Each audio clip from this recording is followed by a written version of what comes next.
Hello, everyone. This is Tom Fox. I'm the Compliance Evangelist, and I am thrilled to bring you a special 5-part series on the evolution of compliance from disconnected to connected. This podcast series is sponsored by Gan Integrity. First, a few words from our sponsor, Gan Integrity. I had the chance to speak with the team at Gan Integrity, or GAN as they like to call it, which offers truly connected compliance technology. Through this process, I learned about how their platform is transforming the way compliance teams function. GAN has an interesting story, having started as a compliance consultancy in Europe back in 2004. During their work with global organizations, they realized there was an opportunity to create a new type of technology platform, and they have done just that. GAN Connect has 6 integrated modules that can power your entire compliance program. Today, GAN works with an impressive list of companies across the globe and is growing rapidly. In fact, they just closed a $15 million Series B in funding. GAN is thinking about compliance in a whole new light and solving critical problems the industry has had for years. I enjoyed getting to learn more about connected compliance, and I know you will too. The topics we take up in this series include what is disconnected compliance and how can compliance become connected, how to build a connected compliance program, how connected technology works, and finally, the human side of compliance. In this episode 2, I visit with founder and CEO of Gan Integrity, Thomas Sehested, about what is connected compliance. Hello, everyone. Tom Fox, back for another episode on our 5-part discussion of moving from disconnected to connected compliance. Today, I have with me Thomas Sehested. He is the founder and CEO of Gan Integrity. Thomas, first of all, thank you for taking the time to visit with me today, and welcome. Thank you for having me on the podcast. Thomas, I'm always interested in your perspective because you come at this from decidedly not a legal background and not a legal perspective. So the insights you have, I think, really help the compliance practitioner who has a legal professional training, such as myself, see a much broader picture. So with that introduction, I wondered if I could just start with, what does connected compliance mean to you, and what does it look like in action? Well, I mean, it's so true. I really don't come from this with the legal angle. I come much with the technology background. That's been my career up until this point.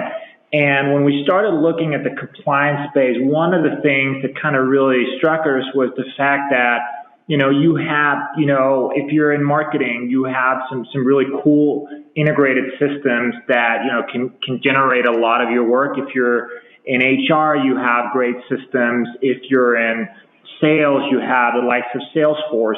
So you have all these great systems that integrate all your work processes, and you're able to generate some really nice statistics from it and show that to the rest of the organization to defend and really kind of validate what you're doing on a day-to-day basis. When we looked at compliance, we didn't see that. We saw a lot of, great point solutions that would handle your hotline, handle your gifts and entertainment, your training of your employees. But it really wasn't a system that had all of this in one platform. And I think that's what, connected compliance means to us. It's enabling the chief compliance officer, the general counsel, and all those people in the organizations working with compliance to have one central place, one system of record for everything they do.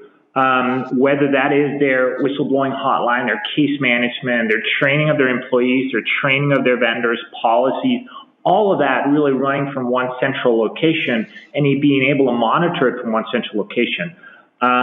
So that's really like getting everything under one roof is connected compliance to us. I love that, getting everything under one roof. One of the struggles that I think many compliance officers have is that the information they need is literally, I don't want to say strewn across the company, but siloed in different functions of the company. So there may be sales data, there may be employee expense data, there may be IT data, there may be charitable donation data. Is that the type of one roof you're talking about? Exactly. So, although some of these different things will continue to be, monitored under separate systems, so companies work with, either Microsoft to handle their employee data or Workday, for the likes of compliance, you really need everything in one integrated system. So, we basically plug into these different systems that are used in the organization. We transfer all the data into one platform. All the stuff that is valuable, of interest, and absolutely essential for the chief compliance officer to have in one platform. So that's what we're doing with the technology we have. How do you help someone like myself with a legal background to understand not only what connected compliance is, but how do you begin to think through the implementation of these steps? Yeah, so that's a really good question. So we really, when we look at this and when we come into an organization where companies have bought our software, most of the people we work with do have a legal background. They do not have a technology background. So one of the things that we really set out to do when we started out here is we wanted to make this super easy to use, but most of all, we wanted to make sure that the subsequent reporting, once the system is up and running, really enables you as the chief compliance officer or the legal person working with this to generate nice reports that are being used by the CEOs, by the board of directors. And that's what we're seeing today. A lot of the companies where our system has been implemented, now suddenly the chief compliance officer's reports are a, fixture on the, agenda for the CEO, for the board of directors, in them making strategic decisions, not just about, the compliance, but just like how they will enter new countries, how they will operate in different territories, how they will roll out different strategies. The chief compliance officer is suddenly elevated to a completely different level because he's able to bring all this data together in one system. So, Thomas, you mentioned a couple of corporate functions there that really I wanted to use to introduce or lead into the next question. You mentioned the board of directors and senior management, of course, in addition to a chief compliance officer and the compliance function. But that really leads to my question about pain points in both the strategic and tactical level. So with the board of directors, that's going to include oversight and a much more strategic level down to a compliance function that will make tactical. How does a compliance officer or someone in the compliance function begin to think through all of the levels that you sort of articulated there? So that's exactly why they need like a central platform to do that, because otherwise it's impossible, right? There's no way for them. Look, some of our customers have more than 500,000 third-party vendors. They have hundreds and thousands of employees. There's absolutely no way for them to really kind of gain a full 360 view of their organization without having the tools to help them. And then it very quickly, and unfortunately we hear this so often, that a lot of these people working with compliance, they see the risk, they see, the tremendous responsibility they have, but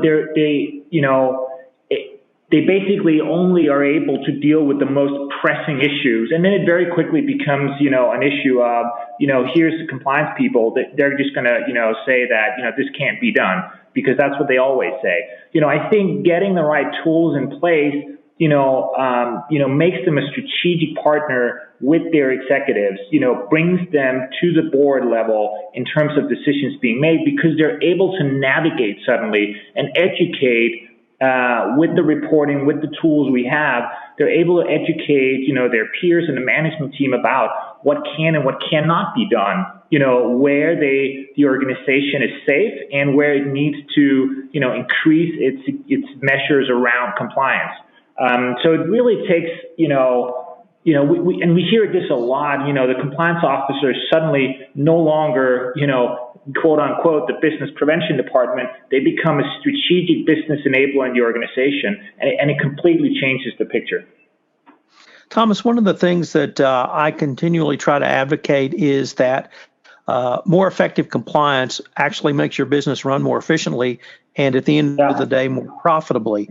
It seems to me what you're saying here, or what you're advocating, is that by having this information, a chief compliance officer can present information to those making business decisions, which will help them move the business or run the business more efficiently.